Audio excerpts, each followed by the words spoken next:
Sparky Coach Pod. Crowie here with Cam. What's up, Crowie? How you been?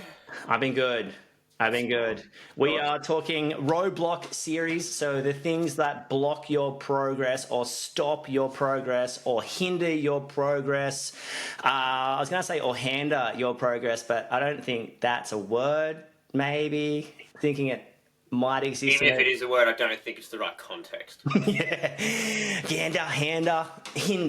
But yeah, talking about it's so interesting. And today we're going to talk about being too busy and how that can really hinder your progress and stop your progress and distort your progress. And I remember for a long time, and anyone listening to the podcast would have heard, I often reference the two most stressful times of running a business, or that some of the hardest times running a business were being too quiet, which we'll delve into in a later episode. Yep. And also letting staff go, which we'll delve into in a later episode. And it's not until recently, I've just been repiecing together another huge weight on your shoulders, burden on your back, monkey on your back. It's not even like you're treading water. Treading water would be a compliment. It's like you're trying to tread water with two elephants dragging you down when you're too busy. So talking about being too busy and how much that can distract you from vision, because everything becomes urgent. And not only is everything urgent, and it's like you start, for me, I'm just referencing my journey. Someone would call, I'd be like, I can do that. Yeah, of course. I'll see you this afternoon.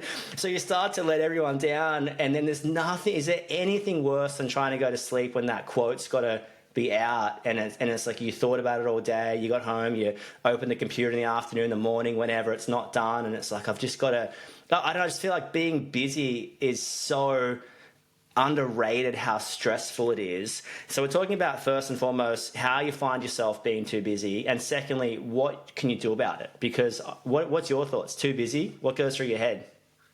Too busy can be debilitating. I feel like literally debilitating in the sense of you literally end up doing nothing because you're almost paralyzed in a sense, because it's like, hey, I've got 10 invoices to get out, I've got 10 quotes to do, I've got 10 phone calls to schedule jobs, I've got 20 follow-up quotes to do, and I've got to visit half a dozen sites. And then you look at that all on the paper, or look at it all on your schedule, or look at it all in your head, look at yourself in the mirror and you're like, oh, it's in my head, some kind of Matt Damon sort of theory going on there. Hunting / Inception / Shutter Island stuff, that sort of stuff. And in the end, you basically get so overwhelmed that you sort of do nothing, and you sort of just flounder of just getting the things that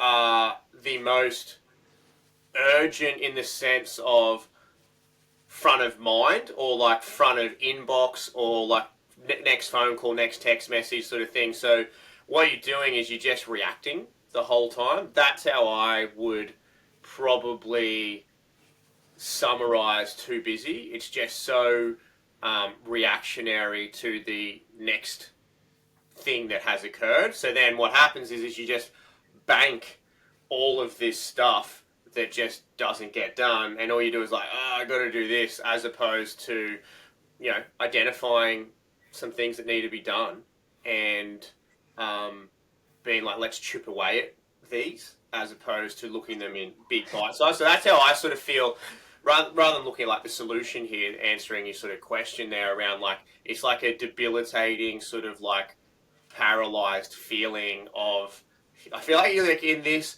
vortex that you just cannot get out of. It just keeps pulling you back into it, no matter how much you do, and you feel like, I'm getting a million things done, but getting nothing done at all. Does that relate?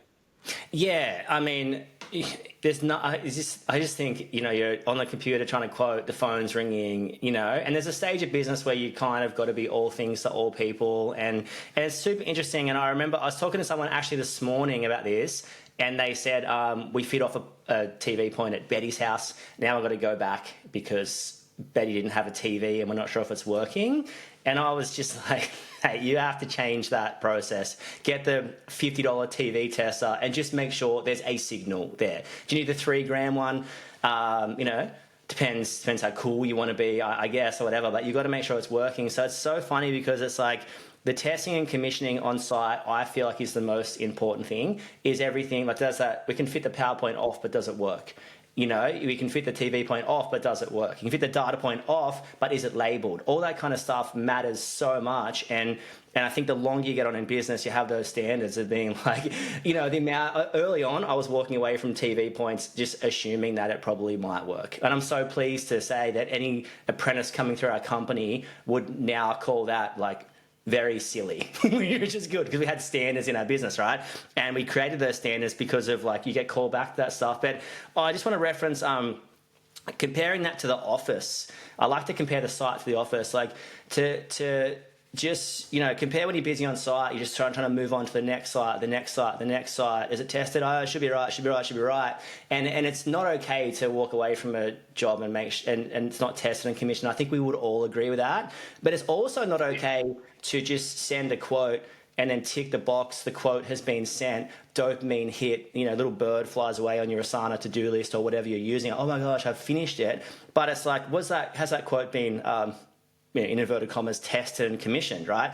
Are you going to make money on that? Is the quote being completed properly? Has the quote been rushed? Have you thought about it? And there's so many times you're in the office and just send that invoice, just send that quote. And you just sort of like, the busyness for me, the biggest danger is the headspace or the lack of headspace, and everything becomes urgent. So everything becomes stressful.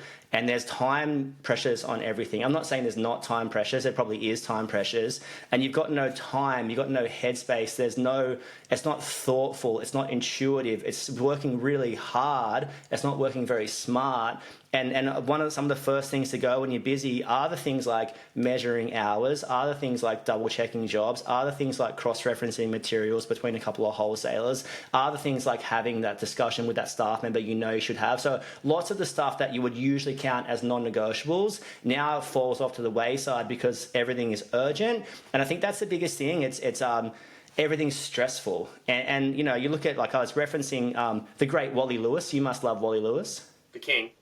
That's the king, man. The king. I mean, my Wally Lewis is Andrew Johns. We're talking NRL. If you've been living under a rock for the past 40 years or whatever, but you reference the good players in any sport, and what they've got is time. And you look at, like, if you've read anything about sport, I've never played elite level sport. You can probably see that by looking at me, right? But what those guys in any level sport do, they seem to have time. And you read like Joey's book, and he's like, I was running and I watched their feet, and when their feet stopped and were planted, then I'd go, I'd dummy and run. And like, who has the time to look at that? So I think it's, as a business owner, the big thing you want is sort of that to be moving through at seemingly the same pace as everyone else. I'm not saying you're not working hard, but we now have the time and headspace to work smart and work hard. And the biggest thing to go when you're busy is usually working smart. You start over-committing, over-promising, over-delivering in terms of like, we won't charge for those variations because I forgot about them, because I can't remember them, and because I got a text message on my phone on October 30 approving it, and I forgot to tell someone, and the invoice has been sent and paid, and now I'm like, what do I do? So the time is critical for me, the headspace. Yeah, I think the way I look at that is, you touched on the on-site work. So, like, you're on site and you're rushing from job to job. Is that where it comes down to is you're not actually finishing anything properly. So, by not finishing anything properly, you have created this stressful environment, this crazy stressful I guess, headspace of like, she'll be right, as opposed to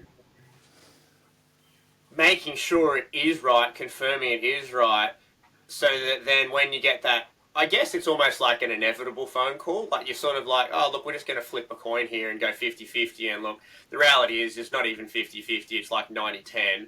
We are going to get a call back here because I know we haven't tested X, Y, and Z, or we haven't really done A, B, and C properly. So I think it's a really interesting, I guess, kicking the can down the road philosophy sort of thing. It's like, oh, we're so busy right now, we can't finish anything. Yet, so we're so busy now, we've just got to get everywhere, yet we're not finishing anything. So in turn, by not finishing anything, we're literally creating more work in the future because we have to go back. So you're almost like compounding your busyness. Does that make sense? Yeah, 100%. I mean, and anyone can reference the on-site stuff if you've ever had a phone call from a homeowner Yeah.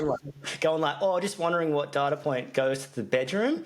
Yeah. And you're like, oh, just take the plate off, it's labeled. And they're like, oh, it's not. And you're just like, like what on earth is going on? We had the checklist. So I just think, yeah, cross-referencing all the time from site to office, like you literally are like you created an extra time that your staff members are now got to come out and relabel, and it's embarrassing. Sending a quote wrong is embarrassing. Sending an invoice wrong is embarrassing, but not embarrassing like.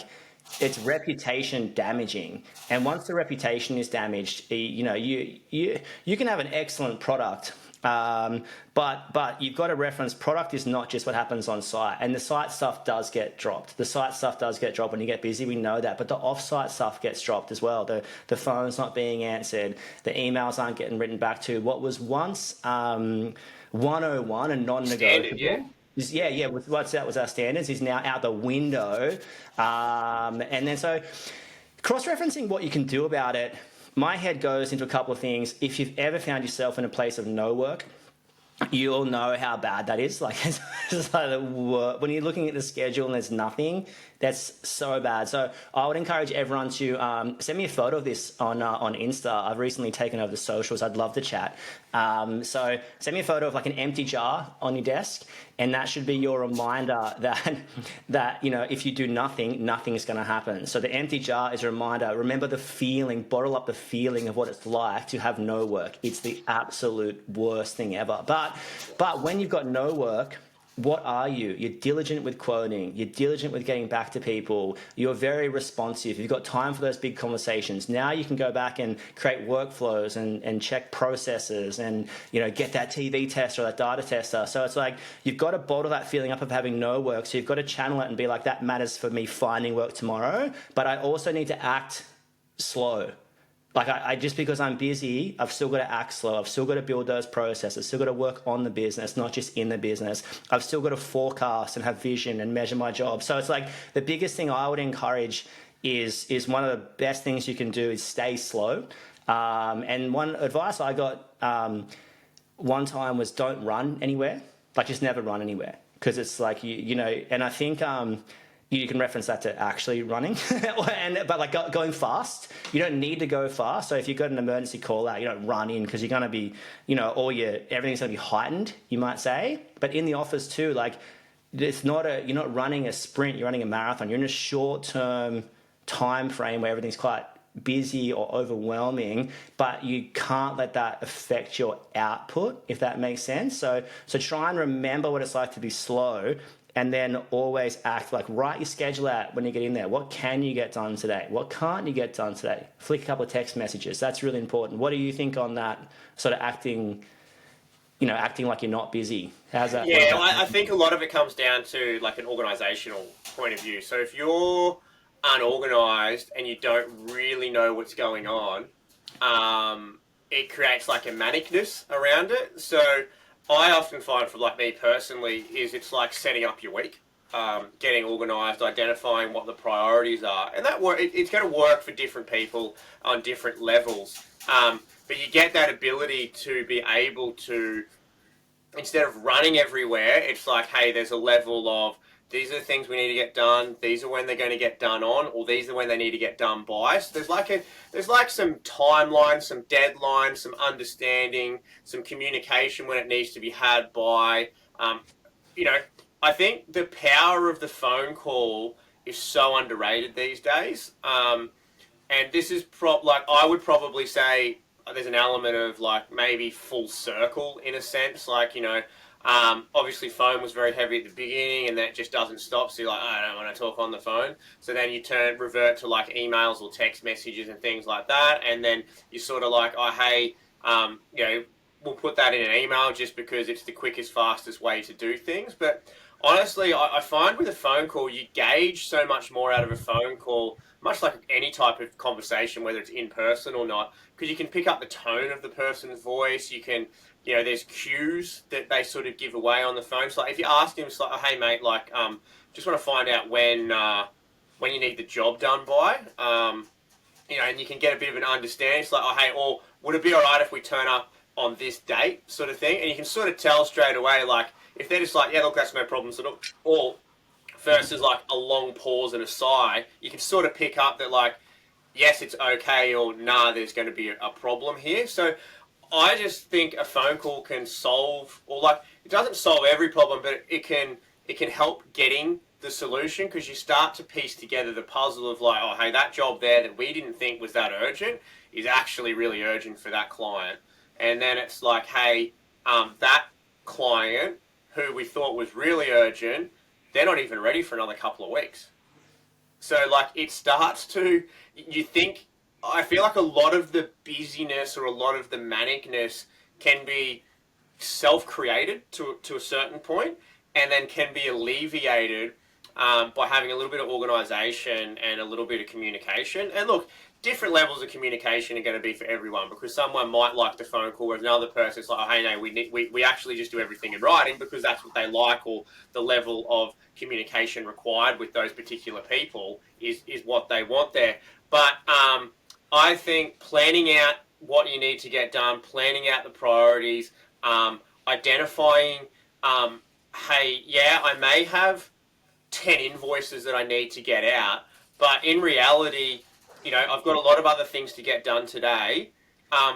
What are the 2 or 3 most important ones? Or what are the 2 or 3 easiest ones, right? And that could be, out of those 10 jobs, 4 were quoted, they're progress claims for various stages. So it's just like literally click, click, click, done sort of thing. And it starts to get things off your plate. And so then that stress level starts to alleviate by identifying what sort of the most important thing is, or what the next thing is, and a bit of organisation. Frozen 2 philosophy, the next right thing, and all the kids will understand. That's so interesting, isn't it? A little bit of organisation, I think, just goes a long way of having an understanding, because think about it like this really simply, like for your staff, right? So if you didn't tell them where they were going to go to work until 10 o'clock the night before, how do you think they feel?